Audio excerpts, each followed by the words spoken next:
So welcome to part 7 of our Let's Play Modded Skyrim. Sorry for the last episode, that was very short, but we completely forgot one of the mods that I originally loaded and I was actually very excited for. The mod I completely missed out was a mod that gives you the ability to craft your own scrolls. So what we'll do is we'll grindstone our Imperial Sword and our Steel Dagger so that my character has some chance in battle because he's very weak at the moment. And we're going to take the south road out of Riverwood, and that road should lead us back to Helgen, which is where we first started anyway. This character waiting outside here, again he's another NPC without any dialogue, but he looks really cool. He's got a cool beard and outfit. Usually if you walk down all these paths we would get a wolf or two attacking us, which is a great source for leather.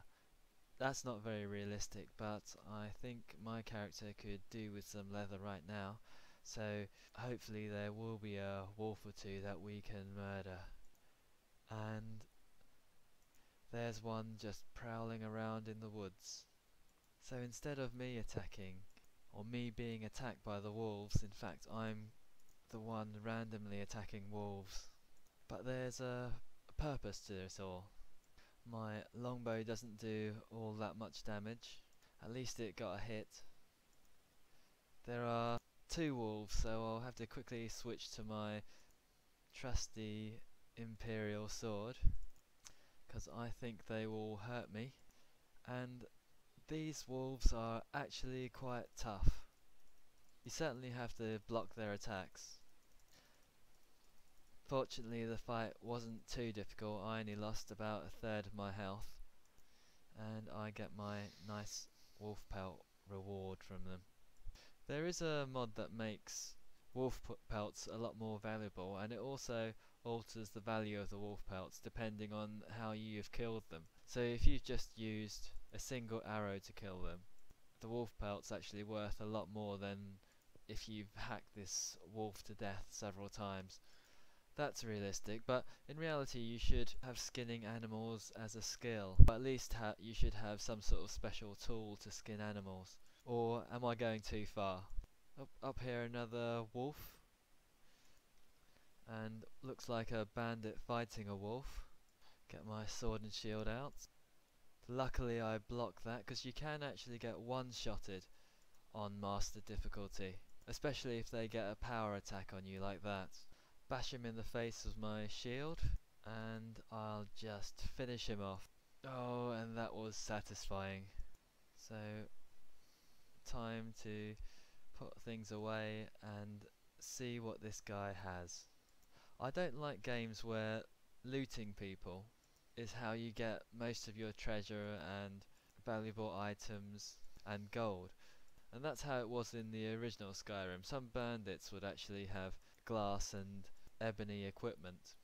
And it just made you think, what is the point of delving through this massive dungeon, and at the end all you get is you get a reward of a glass dagger of frost, when you can just wander up and down the road from Helgen to Riverwood and just kill the occasional bandit.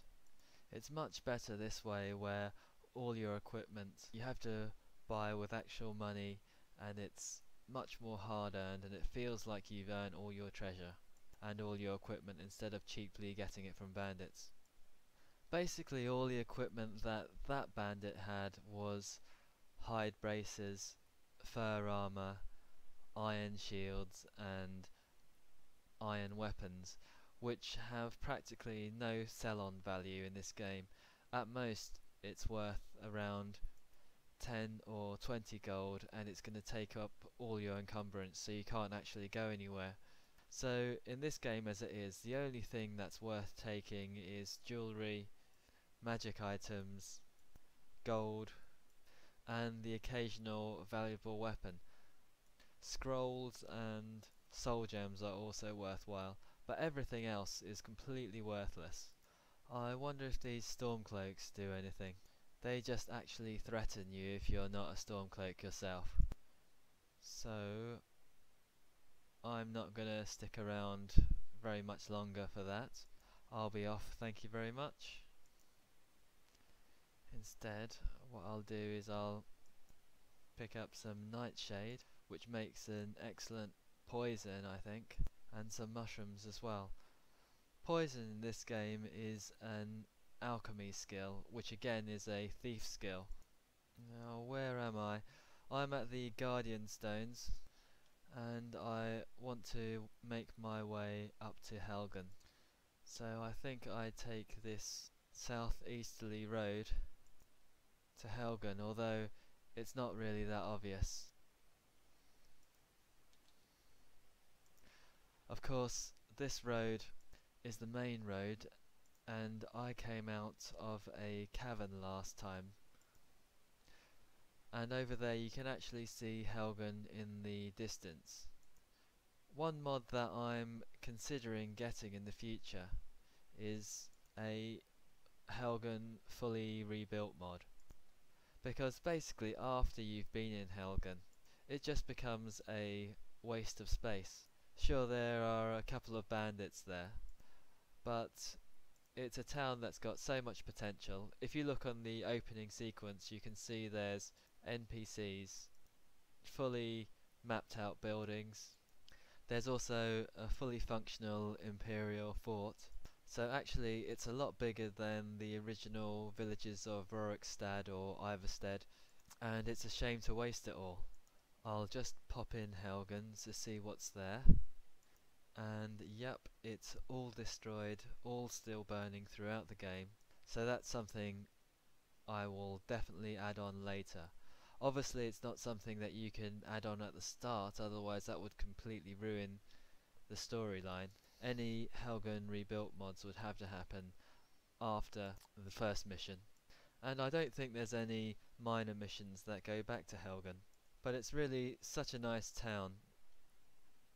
Really well designed, looks really good. And it's a real shame that it's completely wasted. I know that might not be completely lore friendly having it there, but Helgen was one of the major Imperial towns, and you don't actually get to see one of the major Imperial towns, so it would be really nice if they had a good reconstruction of it. I found a good mod that I think I will add in at a later date. I'll test it before I run it just in case it breaks the game as well. In my opinion, you can't really have too many towns and villages mods. I'm not talking about the unrealistic cities that you get with robots and Dwemer Centurions walking around, but I'm talking about the towns that actually give a lot more life to Skyrim. Some people who actually make these towns go to incredible lengths to keep them lore friendly, and they frequently have missions attached to them as well, which makes it a lot more interesting to play. Through these trees we can see Bleak Falls Barrow in the distance. We don't want to go there just quite yet. Instead I will kill this innocent fox. He's quite a tough little fox. He takes a couple of swings of my sword to kill him, but I really need his fur because I need as much leather as possible. That leather I'll use to craft a satchel for myself, since I can't buy one at the local shop. That's the poorest excuse of killing a cute little animal. You just really wanted a bag, couldn't find one at the shop. The story behind these barrows is actually quite interesting anyway. I hope they expand on the story in Dragonborn.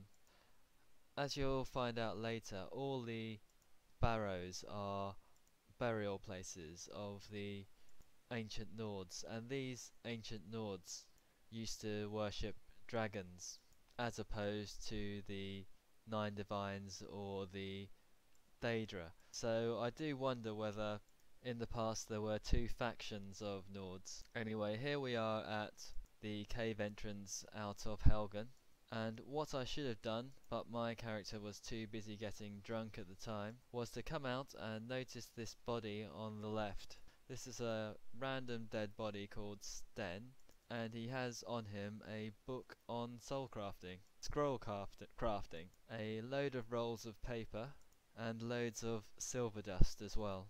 The rolls of paper are actually really heavy, they weigh 1 pound each, and I've just picked up 22 of them.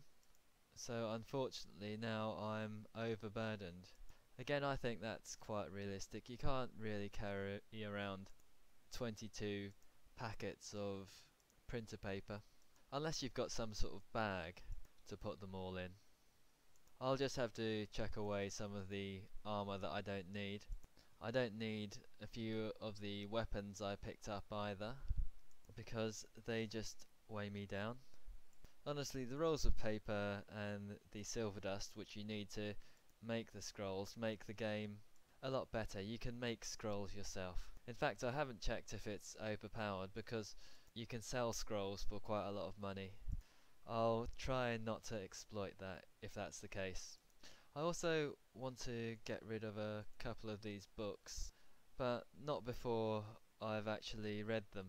Now probably most of you guys will have skipped over the books, because who's got time to read these books? If you wanted to read books, then you'd just not be playing Skyrim, probably be learning and educating yourself. But we'll read this one here.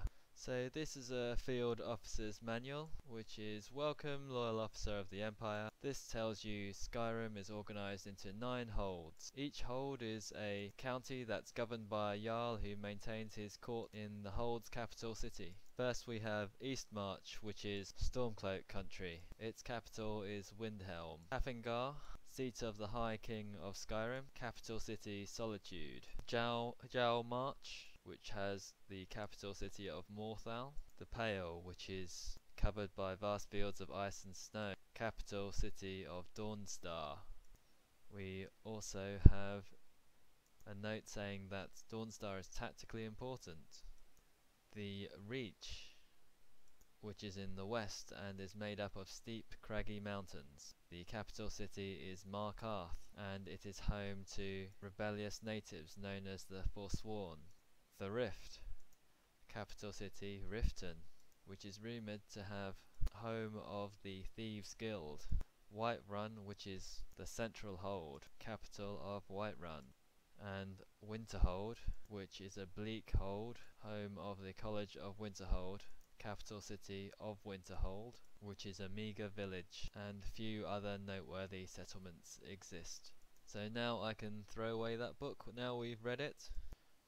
So we can move on to the next book, which is the Book of the Dragonborn, written by the Order of Talos in the Waynon Priory, which, as you know, was the priory in Oblivion.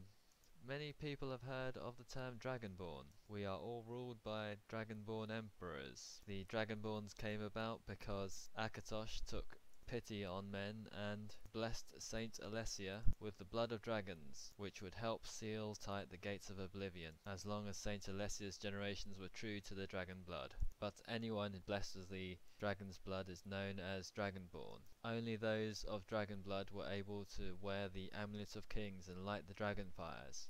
All the legitimate rulers of the Empire have been Dragonborn, and this power was supposed to be the main property of the dragon blood.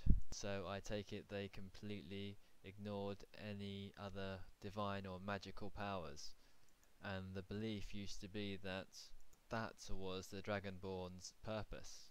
There's a note to say that all the emperors of Tamriel, all the Septims, were Dragonborn, even though they weren't necessarily related, which I think is a bit of a shoe-in by the Skyrim creators, so that even a Khajiit can be Dragonborn and have no relation at all with Tiber Septim. Tiber Septim was apparently a Nord, human at least.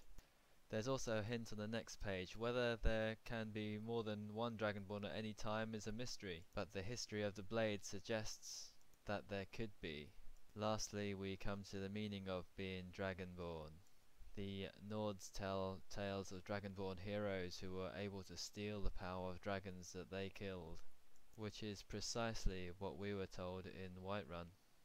An Elder Scroll also tells of the prophecy of the Dragonborn. The prophecy reads, when misrule takes its place at the eight corners of the world, when the brass tower walks and time is reshaped, when the thrice blessed fail and the red tower trembles, when the Dragonborn ruler loses his throne and the white tower falls, when the snow tower lies sundered, kingless, bleeding, the world eater wakes and the wheel turns upon the last Dragonborn. And that prophecy obviously has something to do with the Imperial misrule. But as yet we don't really know anything about the brass tower or anything else. That's all to come. But that means we can get rid of the book, get rid of our last amounts of equipment, and then we are ready to run around again. And that's it for this episode, so hopefully you enjoyed it, and I will see you next time.